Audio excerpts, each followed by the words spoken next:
देखें नेक्स्ट हमारे पास है ट्रांसपोर्ट इन एनिमल। अब एनिमल देखें यूनिसेलुलर हो सकता है, ठीक हो गया, सिंपल मल्टीसेलुलर हो सकता है और कम्प्लेक्स होते हैं। जो यूनिसेलुलर एनिमल हैं उनका डायरेक्ट कांटेक्ट है एनवायरनमेंट के साथ, ठीक हो गया। तो वो सेल क्या करता है, जो चीज़ ज़रूरत हो वो एनवायरनमेंट से ले सकता है, जो चीज़ वेस्ट हो उसको एनवायरनमेंट में निकाल देगा। जो सिंपल मल्टीसेलुलर हैं उनके अंदर भी तकरीबन ऐसा ही सिस्टम होता है। जो कॉम्प्लेक्स हैं उनके अंदर हर सेल एनवायरनमेंट के साथ लिंक्ड नहीं होता, तो क्या करना पड़ता है, कुछ जो सेल्स बॉडी के अंदर की तरफ होते हैं उन तक चीज़ पहुंचाना लाजमी होता है, ठीक हो गया ना। इसलिए जो कॉम्प्लेक्स होते हैं उनके अंदर एक वेल डेवलप्ड सिस्टम होगा। देखें अब रीड करते हैं। Unicellular animals have maximum surface area to volume ratio, मतलब उनकी जो रेशो है surface area divided by volume वो सबसे ज्यादा है। जितना ज्यादा सरफेस एरिया होगा उतना ही ज्यादा रिएक्शन हो सकते हैं, उतनी ज्यादा ट्रांसपोर्ट आसानी से हो सकेगी, ठीक हो गया ना। And most of the substances move into और out of their body by simple diffusion, osmosis, active transport and facilitated diffusion. जो भी चीज हो वो उनकी बॉडी के अंदर बाहर आसानी से आ जा सकती है, सिंपल डिफ्यूजन के थ्रू, ऑस्मोसिस के थ्रू, एक्टिव ट्रांसपोर्ट के थ्रू। डिफ्यूजन क्या है, हाई से लो कंसंट्रेशन की तरफ जाना।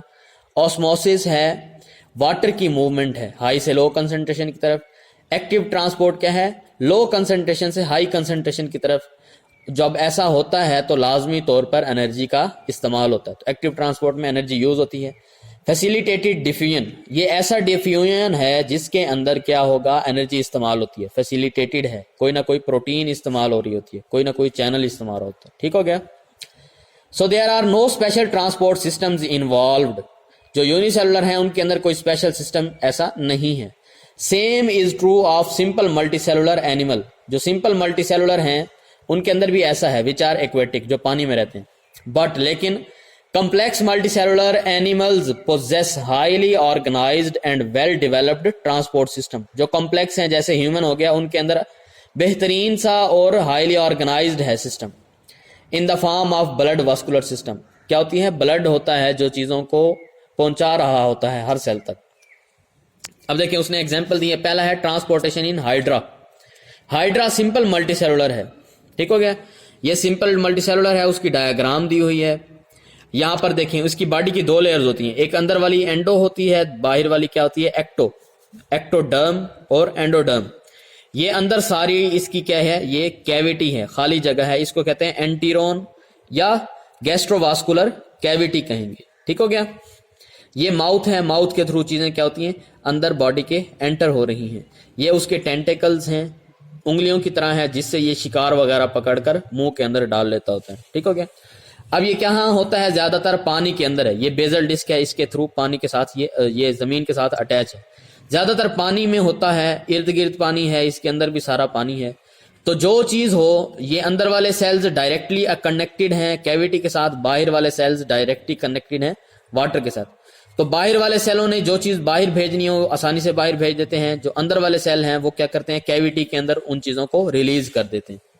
देखें it is fresh water in habitat, fresh water में पाया जाता है। The body is two layered, दो लेयर हैं बॉडी की, आउटर को एक्टोडर्म कहते हैं और अंदर वाली को एंडोडर्म कहते हैं। In between them is mesoglea which is non cellular, ठीक हो गया। इन दोनों के दरमियान एक और लेयर होती है लेकिन उसके अंदर सेल्स मौजूद नहीं है, उसके अंदर फ्लूइड मटेरियल होता है, उसको कहते हैं मिजोग्लिया। तीन लेयर्स होगी, एक्टोडर्म, एंडोडर्म है, ये सेल्स की बनी हुई है दोनों, दरमियान वाले मिजोग्लिया है जिसके अंदर सेल्स मौजूद नहीं है। आउटर सर्फेसिस, जो बाहर वाली है of ectoderm cells are expose to water, बाहर सारा पानी है तो ये बाहर वाली लेयर पानी को एक्सपोज्ड है। In which the animal live, जहां एनिमल रहता है। Water dissolved O2 and food is taken into the coelenteron या एंटीरोन। ये अंदर वाली कैविटी क्या है, एंटीरोन भी कहलाती है, सीलेंटिरोन भी कहलाती है और गैस्ट्रोवास्कुलर कैविटी भी कहलाती है। याद रख लेना है, सीलेंटिरोन का मतलब भी क्या होता है, कैविटी ही होती है, खाली जगह। Of hydra by the movement of tentacle, कि ये जितनी भी चीजें हैं टेंटिकल्स मूव करेगा और मुंह के थ्रू अंदर चली जाएंगी। And flagella which are present in most cells of endoderm, और ये जो एंडोडर्म के सेल्स हैं इसके ऊपर छोटे छोटे फ्लैजेला लगे होते हैं। The materials and food may be absorbed और taken up by the endocytosis. Endocytosis क्या होता है कि जो सेल्स होते हैं वो चीज को अपनी सेल के अंदर ले जाते हैं। सही हो गया। एंडोसाइटोसिस में क्या होगा, बेसिकली मेम्ब्रेन इन्वेजिनेट होगी। ये देखें, ये अगर सपोज सेल है तो ये इस जगह से मेम्ब्रेन क्या होगी, अंदर की तरफ चली जाएगी, और जो मटेरियल है वो क्या होगा, यहां आकर इकट्ठा हो जाएगा। नेक्स्ट फेज में क्या होगा, ये यहां से ये सेल मेम्ब्रेन क्लोज हो जाएगी और ये आगे जाकर क्या बन जाता है, ये वैक्यूल बन जाता है। इसको हम क्या कहते होते हैं, एंडोसाइटोसिस। ये चैप्टर 12 में भी दी हुई है। एंडोसाइटोसिस जो है हमारे पास, ये हम देख लेते हैं। डाइजेशन इन अमेबा के केस में हमारे पास एंडोसाइटोसिस दिया हुआ है। ठीक हो गया। ये देखिए, एंडोसाइटोसिस में क्या होगा, ये चीज को एनवेलप बना लेगा, फिर उसका वैक्यूल बन जाता होता है। ठीक हो गया। ये यहाँ पर ये सूडोपोडिया के थ्रू ये क्या कर रहा है, एंडोसाइटोसिस कर रहा है, चीज को अपने अंदर निगलने की कोशिश कर रहा है। यहाँ चैप्टर 12 के अंदर उसने दोबारा से हाइड्रा की डायग्राम दी हुई है। ये फूड है जो अंदर मौजूद है, फिर इसको डाइजेस्ट किया जाएगा। हर सेल क्या करेगा, इसको अपने हिसाब से यूज कर लेगा।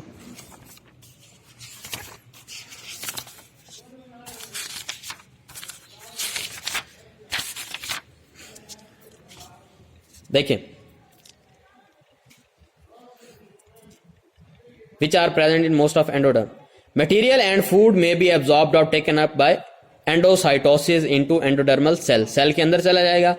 इनडाइजेस्टिबल, जो डाइजेस्ट नहीं हो चुका, and partly digested food is removed by exocytosis. जिस तरह चीजें अंदर गई हैं एंडोसाइटोसिस से, उसी तरह बाहर निकल जाएंगी, उसको एक्सोसाइटोसिस कहेंगे। एक्सो मीन बाहर निकलना, साइटोसिस मीन सेल से बाहर निकलना। साइटो का वर्ड सेल के लिए यूज होता है। From these cell into digestive cavity, ये यहां पर कैविटी है इसके अंदर। ठीक हो गया। सेल चीज को अंदर ले लेगा, उसको एंडो, जब वो बाहर निकाल देगा एक्सोसाइटोसिस से। Ectodermal cell get food from endodermal cell by diffusion. अब जो अंदर वाले सेल्स हैं वो क्या करेंगे, इनके करीब वाले जो सेल हैं, एक्टो वाले, बाहर वाले, उनको क्या करेंगे, डिफ्यूजन के थ्रू चीज पहुंचा देंगे। The ectodermal sales directly exchange material with surrounding water. इसके अलावा जो सेल हैं ये वाटर के साथ डायरेक्टली लिंक्ड हैं, तो ये इनके साथ वाटर के साथ डायरेक्टली क्या कर लेते हैं, कम्युनिकेट कर लेते हैं। They also get nutrient from the endodermal cell, और एंडोडर्मल सेल से भी ले लेते हैं। ठीक हो गया। दो उनकी लेयर हैं, एक्टो और एंडो। एक्टो बाहर से डायरेक्टली ले लेते हैं, और एंडो वाले क्या करेंगे, ये जो इनकी कैविटी है जिसको एंटीरोन कहते हैं, गैस्ट्रोवास्कुलर कैविटी कहते हैं, वहां से चीज लेंगे। उसके नेक्स्ट है ट्रांसपोर्टेशन इन प्लेनेरिया। प्लेनेरिया भी सिंपल मल्टीसेलुलर है, इसके अंदर भी कोई ऐसा स्पेसिफिक सिस्टम नहीं होता। देखें, body of planaria is flat, बिल्कुल फ्लैट है, मतलब चिपटी है, सीधी है। So most of its cells are exposed to the outer water. ये भी पानी में रहता है और इसके सेल्स भी वाटर के साथ एक्सपोज्ड हैं, मतलब वाटर से चीजें ले लेंगे और वहीं ही वेस्ट मटेरियल निकाल देंगे। Diffusion is the process involved in the movement of material into and out of the cell. Diffusion के थ्रू चीज अंदर भी चली जाएगी और बाहर भी चली जाएगी। There is no special transport system in planaria. Planaria के अंदर कोई ऐसा स्पेसिफिक सिस्टम नहीं है ट्रांसपोर्ट के लिए। सही हो गया, क्योंकि उसकी जरूरत नहीं है। आगे वो रीजन बता रहा है क्यों जरूरत नहीं है। देखें, प्लेनेरिया की हम डायग्राम देखते हैं। प्लेनेरिया दिया हुआ है हमारे पास, ये देखें, ये प्लेनेरिया दिया हुआ है। इसकी बॉडी क्या होती है, फ्लैट होती है। बॉडी फ्लैट है तो सेल्स की लेयर है, तो सेल, हर सेल क्या है, पानी के साथ डायरेक्टली एक्सपोज्ड होता है। ठीक हो गया ना।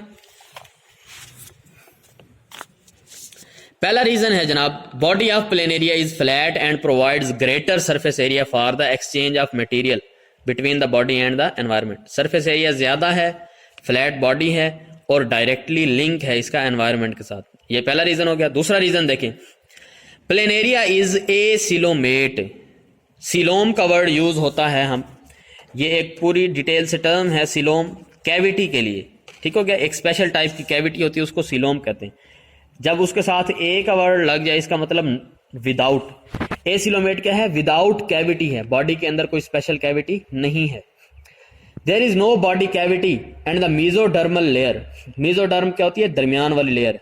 पीछे हमने देखा ना, जो हाइड्रा है उसके अंदर क्या थी, दो लेयर थी, एक एक्टो है बाहर वाली और एक एंडो है अंदर वाली। इसके दरमियान में एक तीसरी लेयर होती है, उसको कहते हैं मीजोडर्म। इसके अंदर अभी मौजूद नहीं है, लेकिन प्लेनेरिया के अंदर क्या है, तीसरी लेयर भी मौजूद होती है, उसको मेसोडर्मल लेयर कहते हैं। मेसोडर्मल लेयर और mesenchyme is composed of loosely packed cell. ऐसे सेल्स हैं जो लूजली पैक्ड हैं, मतलब उनकी कोई तरतीब नहीं है proper, between ectoderm and endoderm. ये सेल्स क्या हैं, एक्टो और एंडो के दरमियान मौजूद हैं। हाइड्रा के अंदर क्या था, सेल्स मौजूद नहीं थे, सिर्फ लिक्विड मटेरियल था, उसको मिजोग्लिया कहते थे। लेकिन यहां पर क्या है, सेल्स हैं, इसलिए इसको मेसोडर्मल लेयर कह रहे हैं। Whatever material such as oxygen diffuse in the ectoderm, ectoderm से जाएगी pass to the mesodermal cell, दरमियान वाले जो मेसोडर्म के सेल है वहां पर चली जाएगी, and then diffuse into endoderm cell.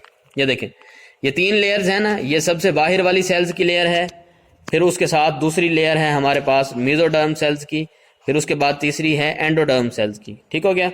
तो हमारे पास जितना भी मटेरियल होगा, बाहर ये वाटर है, यहाँ से इधर आएगा, फिर यहाँ से ये मेसोडर्म के अंदर चला जाएगा, और फिर यहाँ से एंडोडर्म के अंदर चला जाएगा। ठीक हो गया, सिंपल डिफ्यूजन के थ्रू, कोई स्पेशल सिस्टम नहीं है। For the removal of waste the same route is reversed. जब रिमूव करनी होगी चीजें तो क्या होगा, एंडो से मीजो में और मीजो से एक्टो में, फिर वहां से बाहर एनवायरमेंट में निकाल दिया जाएगा। Intestinal caeca reach near almost every cell of the body. इसके अंदर क्या है, थोड़ी सी इंटेस्टाइनल सिस्टम होता है, वो हर सेल तक पहुंचता है। And digested food is provided to the cell by diffusion. और जो फूड डाइजेस्ट हुआ है वो हर सेल तक पहुंचा दिया जाता है। The endoderm cells can also acquire food, water, dissolved mineral and to some extent oxygen and remove waste into the gut. इसके अंदर भी क्या होती है, गट मौजूद होती है। ये पीछे हमने डायग्राम देखी है प्लेन एरिया की, सही हो गया। ये देखें, ये प्लेन एरिया है, इसके अंदर ये दरमियान वाली क्या है, इसकी गट है, ये दरमियान वाली जो पूरी जा रही है, और ये साइड पर क्या है, सीकी है, इंटेस्टाइनल सीकी क्या कहते हैं, छोटी छोटी ट्यूब्स को कहते होते हैं। ठीक हो गया, कि खाली जगह है। इस सीकी के थ्रू क्या होता है, चीज हर जगह पर आसानी से पहुंचाई जा रही होती है। जो डाइजेस्टेड फूड है वो आसानी से वहां तक पहुंच जाता है, जो वेस्ट मटेरियल है वो वापस उसी तरह गट के थ्रू, और गट के बाद यहाँ पर क्या है, इसकी ओपनिंग है, फेरेंक्स है, जिसके थ्रू चीज को बाहर निकाल दिया जाता है।